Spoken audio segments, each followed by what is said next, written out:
కుండలో మీరు అలా వండుతూ ఉంటే చాలా చక్కగా మన ట్రెడిషన్ పాతకాలపు అంటే ఆ టైంలో అలాగే చేసేవాళ్ళు కదా, సో మంచిగా అనిపిస్తుంది. మనం కుండలో వండడానికి కూడా మెయిన్ కారణం కూడా ఉద్దేశం కూడా ఆ ట్రెడిషన్ ని చూపిద్దాము. పాతకాలంలో ఎట్లయితే కుండలో వండుతున్నారో అది మనం కూడా ట్రై చేసి మనం బయట వాళ్ళకి చూపిద్దాం, వ్యూవర్స్ కి చూపిద్దాం. ఒకసారి కుండలో వండితే ఎలా ఉంటది, దబర్లో వండితే ఎలా ఉంటది అనే దానికోసం మేము తీసుకున్నాం మేడం. ఇది పార్సిల్ కూడా కుండలోనే ఇస్తాం. మనం కొంచెం పెంచుకుందాం, ఇంకొంచెం. నేను చూసారా ఒక్కొక్క ఇంచు పెంచుతున్నా. అవును, ఫ్లేమ్ ఎక్కువ పెట్టకుండా, అంటే కుండ హీట్ అవడం కోసం. హీట్ ఎక్కినట్టుంది కదా, బ్రౌన్ వచ్చింది. టమాటోస్ యాడ్ చేసుకున్నాం. ఓకే,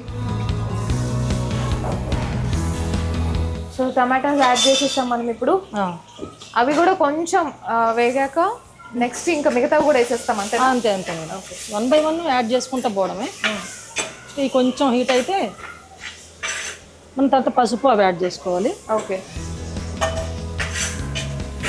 అంటే ఇప్పుడు ఎక్కువగా మసాలాస్ వేయాలంటారా చేపల పులుసు అనగానే? లేదు మేడం, చేపల పులుసులో మైల్డ్గా ఉండాలి, అసలు మసాలాలు వాడకూడదు. ఏంటి, నిజమా? నిజం. అంటే ఒక్కొక్క ఏరియాకి ఒక్కొక్కరు లాగా చేస్తారు.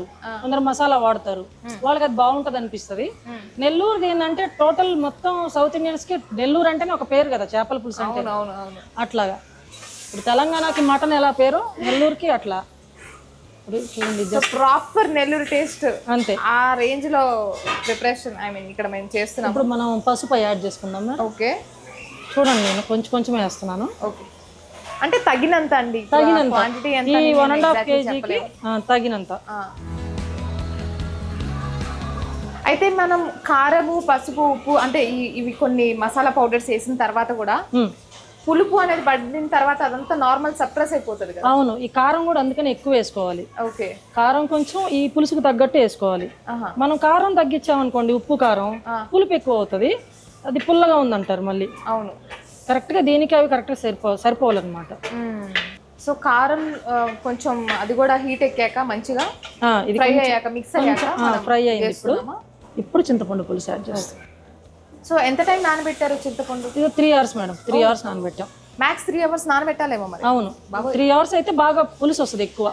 ఒక 1 hour అట్లా అనుకోండి చాలా వేస్ట్ అయిపోద్ది చింతపండు లాస్ట్ లో. ఇప్పుడు నేను 1.5 kgకి సరిపడా తీసుకుంటున్నాను. ఓకే, ఈ లాస్ట్ లో ఎంత వడకట్టినా ఈ పీసులు వస్తాయి చిన్న చిన్నవి. ఇది తీసేస్తాం, ఇవి తీసేస్తాం.